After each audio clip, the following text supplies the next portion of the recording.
Well, when it comes to things like gambling, alcohol, tobacco, and local government, we have the perfect person to talk to today. Our good friend, Brad Klopfenstein, president of the Lawrence Chamber of Commerce. Brad, my friend, how's it been? Good, Abdul. How are you, man? Good to see you. Still recovering from session. Oh, I bet. That'll keep going. Yes, it will. Like I said, you're head of the Lawrence Chamber of Commerce, so we'll start with Lawrence. How's business in Lawrence these days? Yeah. Lawrence is doing pretty well. We've got a lot of new businesses coming, a lot of new development. So, they always say if you're not growing, you're shrinking. And so fortunately, we're growing. So, I think like a lot of communities, we're having to readjust. And, that old mentality of you're going to have a downtown with lots of office workers. The way people are working from home now, you're having to readjust that. Same with your retail corridors. The more that online shopping and, the Amazons of the world kind of move in, I think communities also have to readjust what is going to be your retail corridor. But I think Lawrence is doing a good job of that. So no big shopping malls anymore? No. Or at least not as we knew them. Not as we knew them, no. And there's a whole lot of reasons that go into that. There's not as many small retailers and there's not as much money to be had in those spaces. I think there's also a perception that they might be dangerous and people kind of steer clear of that. So I think nowadays people like to pull up to the front door of whatever store they're going into. They stop at one place, they get back in their car and they go home. And they haven't met my wife. with exceptions. with exceptions. So how has Lawrence adjusted to this sort of new retail living COVID business model? So I think we in Lawrence are really working hard. Amenities and recreational activities are what people look for now. And the old model of, giving lots of incentives to attract a business, hoping that their employees stay here. The new model is you want the next community over to spend all their money on attracting businesses, and then you want to attract those their employees to live in your community and pay taxes there. Jobs now follow the workers. And so to attract those workers, you have to have lots of outdoor activities. You have to have things for them to do. You have to have cool little coffee shops and things. Unfortunately, Lawrence, we've got a 1,700-acre state park. We've got trails galore. In fact, we've got some more grant money that just came in that's going to go towards trails. So that goes a long way towards attracting those people who are really going to create some vibrancy in your community. So Lawrence is no longer Pendleton Pipes and strip clubs anymore. No. Abdul, you had no idea how hard it is to turn over used car lots. That is a generational shift. That's not something that can happen overnight, but we're working that direction. Actually, I bought my first car, an 85 Plymouth Horizon, little used car place right by Pendleton Pike, like God, back in 1993-ish. Wow. Well, you said Plymouth Horizon, so one, it was a Plymouth. Yeah. Two, it was a Horizon. An 85 Plymouth Horizon. Yeah. Yeah. If you want to use car, there's a few places on Pendleton Pike that'll still sell them to you.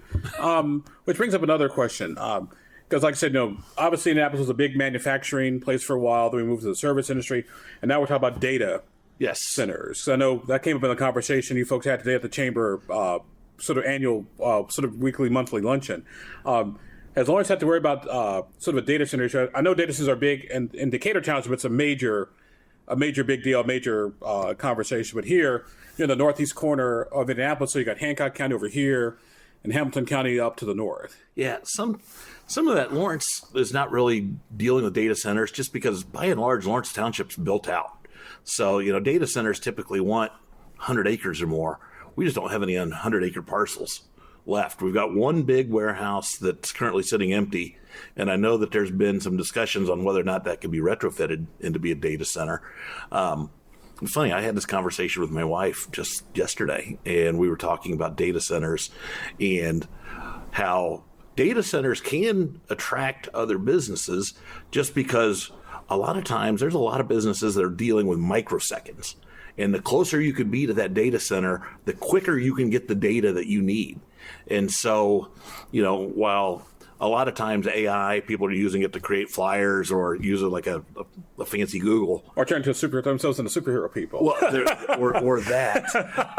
There's other businesses where, fractions of a second matter. And if you can cut that fraction of a second down by being next door to a data center instead of being 600 miles away, it's attractive to some businesses. And also, as data centers get smaller and smaller over time, you probably start seeing a lot more of them pop up in places like a Lawrence, where you have sort of the space, but you don't necessarily need the 2,000 square foot warehouse anymore. Right, exactly. And my guess is data centers will go like a nuclear energy does. It used to be these things, they were massive facilities and they're gargantuan, and now you're talking about small modular nuclear reactors.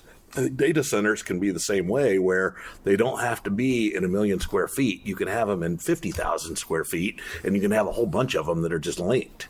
And so, I think that's going to be the wave of the future. The other thing we learned today, one of the reasons data centers require so much water, at least right now, is their cooling systems are an evaporative cooling system. So the water flows in, and then they evaporate it, and that's what creates the air conditioning. We're not too far away from those being a closed loop system, just like you'd have in your car with a radiator. And so I think that, some of the negatives that come with or the perceived negatives with data centers are going to be alleviated when they go to a closed loop system. Or it could be just a classic not in my backyard. Yes. Well, and there's some of that as well. That it's funny. There's people I know who hate data centers, but they love using AI. And they don't see the yin and the yang that to have AI, you need data centers. Just like when the city of Indianapolis was having the Google data center, the people who are against it, they came out of the hallway and had the news conference, and the woman's on her phone reading her speech like, but isn't your stored in a data center somewhere? Now, the data center people have done a very poor job on the front end. Yeah, you don't say. Of selling their product. Now, admittedly, and I think most municipalities have figured out, you don't need to give away the farm to attract a data center. They want to be here. So, you don't have to give incentives, because Central Indiana has a great spot for them to put them. And also, to remind people as well, a side benefit of a data center is, when it comes to the property tax issue, which we'll get to it just a little bit, the data centers, if you think of property taxes as a circle, a third, a third, and a third, data centers will actually, if you don't give away the store, will pay more in property taxes, which will alleviate the property taxes on the residential property. Yes, exactly. So that's the only way you get residential property taxes down, is if you get other entities that are paying more. And they'll do that. Imagine that. I'm shocked and surprised. Next, tell me there's gambling going on here. Our guest on the program today is our good friend, Brad Klopfenstein. Brad, the head of the Lawrence Chamber of Commerce. We're talking to Brad about a number of different things, business, economic development. Also, Brad's got an alcohol, tobacco, no firearms yet, at least to the best of my knowledge. No, I don't have a big background in that, but I can talk alcohol and tobacco with the best of them. So let's talk about tobacco, or alcohol for that matter. Anything happened this past legislative session? I know they did the outdoor permitting process up in Fort Wayne. They did some of that. Yeah, so there was not anything earth-shattering that happened this year. It's not like the outdoor refreshment areas that passed a couple years ago. So they kind of stood pat on that. Typically, they reserve the big alcohol discussions to happen in the long session. So it didn't happen this year. I think there will be discussions in the future on what are we going to do with all these licenses, or what do we need to do to prop up some industries? Because right now, you're seeing the closures of a lot of bars, a lot of restaurants. Alcohol sales is down between 5 and 10%. And the dollar volume that's going into alcohol is also going down. And some of that is an indicator of the economy. But another part of that is there are people that are healthier. You see dry January. But then the one thing that a lot of people do not talk about is these weight loss drugs. Ozempic, actually, they're about diabetes drugs also, but the number of people that are on that not only curbs your appetite for food, it curbs your appetite for booze too. So all that is kind of going against that industry. And also, I remember we had this conversation a couple of years ago, how because of zoning laws, the neighborhood bar is sort of disappearing. It is. So that they'll restrict where you can put a place with an alcohol license. It's almost never within walking distance to a neighborhood. So by definition, if people are going to go there, they have to drive. Conversely, if you're in a subdivision, the subdivision's not going to allow a bar in there. So it does force people to, have to think twice about, okay, if I'm going to go out, it's not like when we're in college where you could walk to the village and stumble home. Yeah, there's no stumbling home anymore. So you have to be a lot more careful. And it's the days of going out and having 6 and driving home are long gone. So now you go out and you have 1 or 2 maybe, and then you call it a night. Or if you do more than that, you get an Uber or a Lyft or right. Well, and that has also helped to make people more responsible. It's far easier. You don't have to wait on a cab. You don't have to look for a cab. Now you just put it on your phone. You can tell them what kind of car you want, and it shows up. It's a great world we live in, Abdul. I know. And how has Uber and Lyft impacted the bar business here in town? I think it's been good. I mean, it's, like I say, it creates more options. And it's competitive. It's, you can see exactly what your fare is going to be on the front end as opposed to hopping in a cab and hoping you have enough money to get home. Now it's already paid for up front. You know who your driver is going to be. So, and we'll see how this impacts it. The bar districts around central Indiana are getting a little bit more dispersed. It used to be that it was downtown, Rod Ripple, Keystone at the Crossing. And those were the three big bar districts. Now it's spreading out more into the suburbs. You've got Carmel that has a big district. Fishers has a big district. Heck, even Fountain Square. Even Fountain Square that's off of downtown. So it's splintered a little bit. But I think Uber and Lyft have really helped. I think Indico could probably do themselves a favor by promoting certainly the red line and the purple line as, good alternatives. I know I was in Arizona and they had a light rail system that actually put out maps that listed all the bars that were walking distance from all their stations. I think that would be a great cross promotion that Indigo could do. Brad Klopfenstein with us on the program today. Brad, head of the head of the Lawrence Chamber, not Indiana Chamber of Commerce. That's down the road. Sorry, just kidding, Vanessa. Lawrence Chamber of Commerce. But Brad, also we've been friends for 20 years. He understands the bar business as good as well as anybody that I possibly know.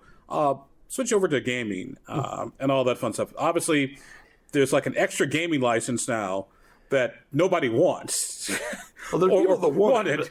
But the people who want it are the people that lawmakers want to give it to, and the people who don't want it are the people. Okay, help me out here. Abdul, you and I have talked a lot about this. Gaming, people are like, we can't have gaming here or there. It's like, Indiana already has gaming. There's no such thing as a little bit pregnant. That ship has sailed. I don't understand this whole notion where it's got to be about on a state line. It's got to be on, they got rid of the on water thing now. But yeah, even on this gaming license, I think the DeKalb, Steuben, and Allen counties are the only places that it can go. But Huntington County, I'm sure, would want it. But Huntington wasn't one of the ones listed. So you probably followed that better than I did this year. So what is going to happen with that license? Do you think that they're going to find a place to put it? Are they going to find an operator? Does this mean the Rising Sun goes away? If I knew that, my friend, I'd be at the casino right now because I'd be winning left and right. No, the one thing I noticed in gaming wasn't necessarily my big issue this session, but obviously if you're Fort Wayne, Allen County, you're concerned about it. Down south, you're concerned about it. I know there's talk about possibly putting a casino like in the Richmond, Wayne County area. Yes. For a while, but I guess the question is who's going to drive over from Ohio to go gambling in Indiana when you can just stay home and gamble? Right. That's since Indiana legalized casino gambling back in the early 90s. That was the one thing. Illinois had some casino gambling, but it was somewhat limited. Ohio did not have any. Kentucky did not have any. Since then, Ohio has brought in casinos. So now anybody who's in Ohio doesn't need to cross the state line anymore. Illinois has some casinos. I think they're still predominantly up towards the northern end of the state. There is a new casino in Danville, Illinois. Okay. Right, literally is right. Line. Yeah, right. Exit 220, right across the street from the dispensary. Don't ask me how I know this.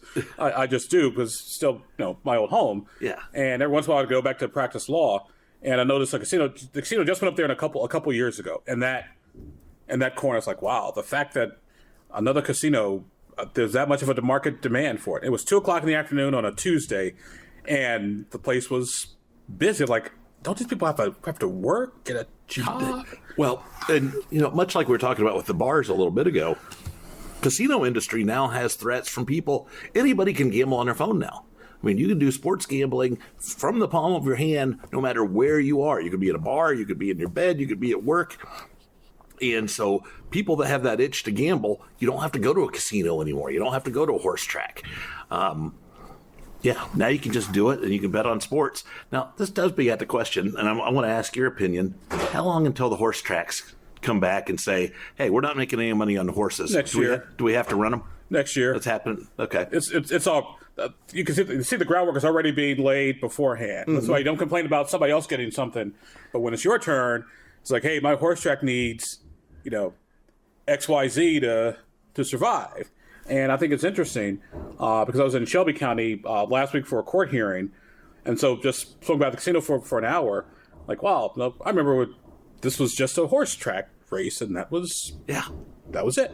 Well, and it's funny how this has gone around from the horse track owners said, hey, we're just not making a lot of money on the horses. Can we get slot machines? And they got slot machines. And they're like, the slot machines are okay, but we're still not making a lot of money on the slot machines or the horses. Can we get full gambling? Now that they're full casinos, and I'm like, we're really not making money on the horses. Think you can help subsidize the horses? Remember the big fight was over live dealers? Yes. Oh, my God. Well, you remember they had the video dealers? Yes. The hot cartoon dealer. I was like, what difference does it make? Because I guess the theory was if it's a live dealer, you'll stay there longer and gamble, as well as if it's a computer dealer. Sure, whatever floats you guys' boats. Because I don't. So, because there's not a live dealer at the slot machine. So, what do you think the appetite will be if the horse tracks say we need to be subsidized? Good luck with that one, because right now, taxpayers are not in the mood to subsidize anybody. Yeah. I mean, just look at the Bears football stadium up in Northwest Indiana, all that, consternation about, what is the state paying for it, the state not paying for it, the Bears going to pay for it. And that's something everybody wanted. So just imagine, gambling, which people have issues with, whether it's a moral issue, legal issue, whatever issue it is. Just imagine the game people saying, hey, we need a subsidy. Can you help us out? Like, I'm envisioning bake sales saying, support your local horse track. Exactly. Here's some thoroughbred coffee cakes here. Not just coffee. Brad Klopfenstein with us on the program today. Brad, the head of the Lawrence Chamber of Commerce, but also a longtime friend, libertarian circles, understands gaming, the horse racing. Now let's talk about local politics. Okay. It's 2026. It's an election year. Early voting actually starts in a couple weeks from the time we record this conversation. There is no U.S. Senate race, no presidential race, no governor's race. So the race at the top of the ticket this happened about 20 years ago is Secretary of State. Yeah. So it is. Will Congress be above that? Congress be above that, but as far as like statewide races go. Yeah. So in a nutshell, it is Diego Morales, Bo Bai if they win their nominees, and possibly Greg Ballard if Greg Ballard gets on the ticket, and what's the Lori Schilling. Lori Schilling, the Libertarian candidate. Yeah. So this will be the most. If everything goes, it will be the most candidates on a ballot in forever. That's assuming that Diego Morales and Bo Bai win their respective parties' nominations. Now, I will say Republicans would probably do themselves a favor to pick somebody like Dave Shelton, just because, especially in a four-way race, I could really see Diego pulling down a ticket.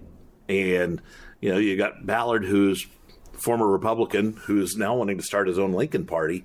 I could see him pulling a fair number of Republican votes, especially if Diego Morales is the Republican nominee. Bo Bai, I think people are scared of the Bai name.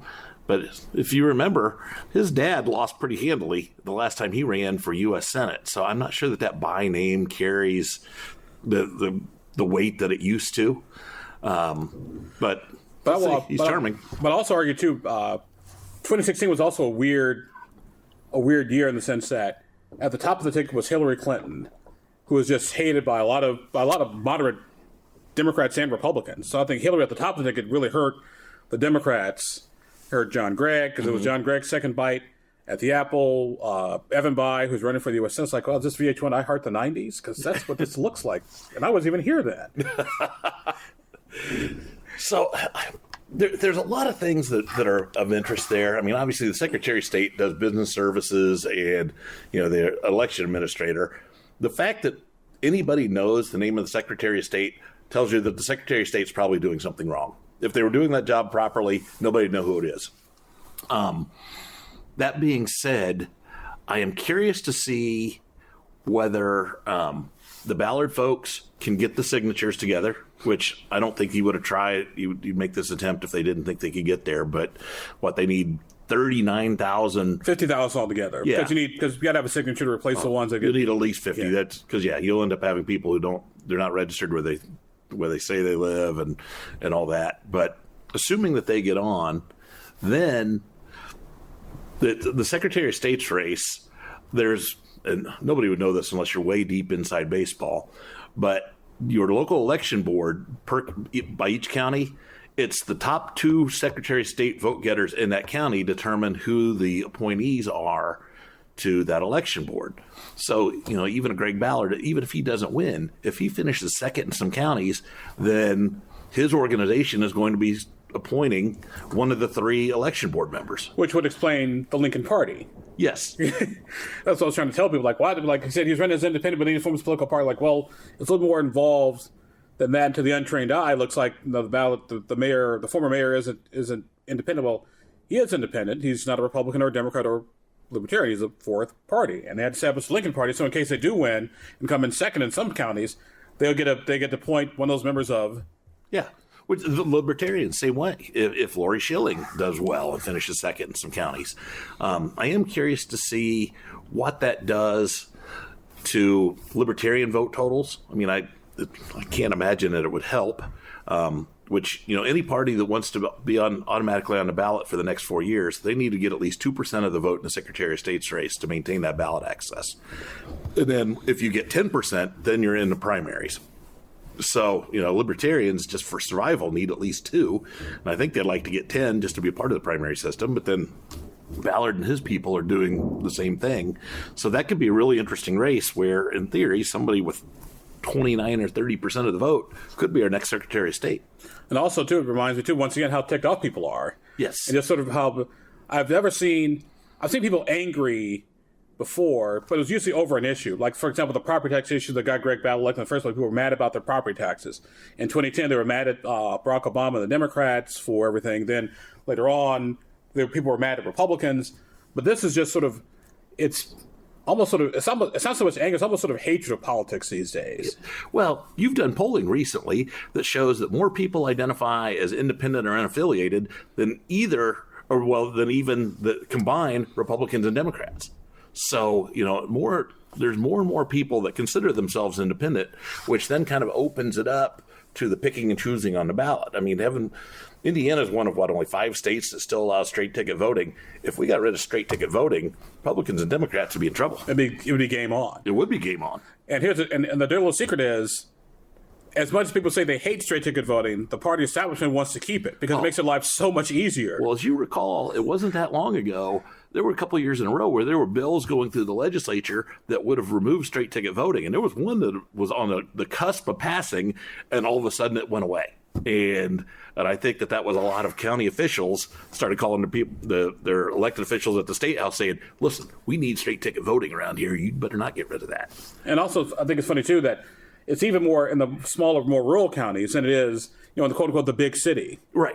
Oh, it is. It is. I studied this several years ago, but traditionally Democrats vote at a higher percentage rate of straight ticket than Republicans do. But both of them run between 40 and 50% of their total votes come from straight ticket voting. So that's a lot. Imagine that. Our good friend Brad Klopfenstein with us for a few more minutes on the program today as we sort of go through a number of various related issues. Governor Braun, not having necessarily he's having a roller coaster ride of sessions, as I would call it. He didn't get what he wanted on the property taxes, which, by the way, the first big property tax rally was a year ago at the State House today. It came up in my Facebook memory. It's like, oh yeah, I remember that, and I remember that, and I remember that. Then I was like, okay, yeah, this is all fine, all good. What's going to happen? Not a damn. Nothing. Might have gotten worse. But yeah, might have gotten worse. And they're going to come back and try to fix it later on. How I think the governor's doing.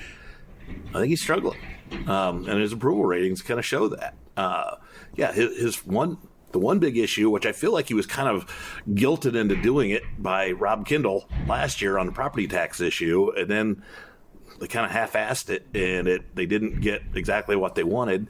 Well, then this year he comes in, and I still don't really know exactly what his legislative agenda was, but there was nothing he was really pushing for other than he really wanted this mid-states corridor that was going to run through Du Bois County. conveniently, right next to his warehouse down there, just outside of Jasper.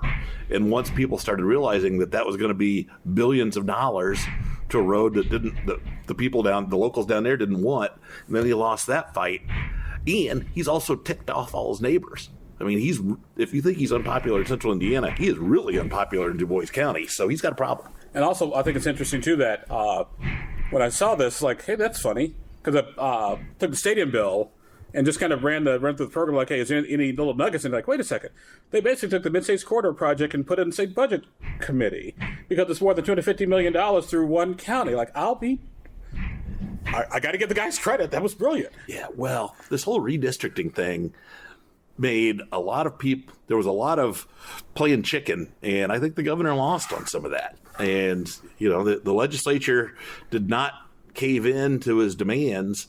And I think they feel emboldened now that they don't really need to listen to him. And now, it's fairly easy to override his veto. And now comes a big primary fight. Yes.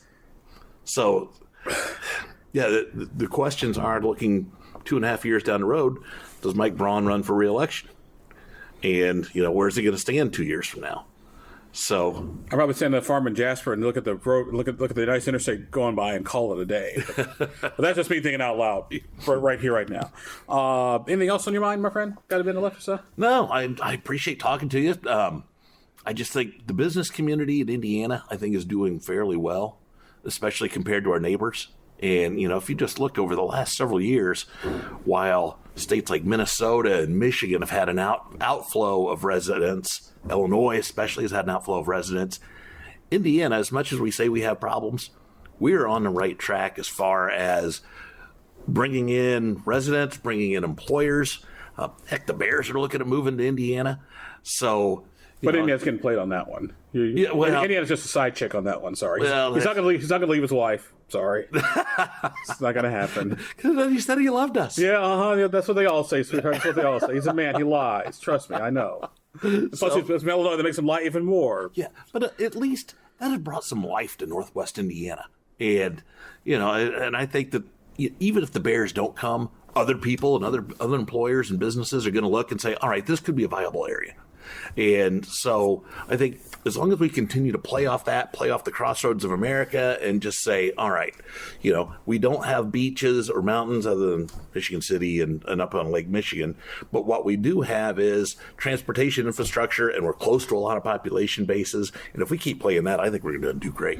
I've never seen a happier mayor of Hammond and Gary, Indiana, all at the same time. That's just me thinking out loud. Brad Klopfenstein, my good friend, always good to talk to you, buddy. Thanks for taking a few minutes to talk to us today. Thanks, Abdul.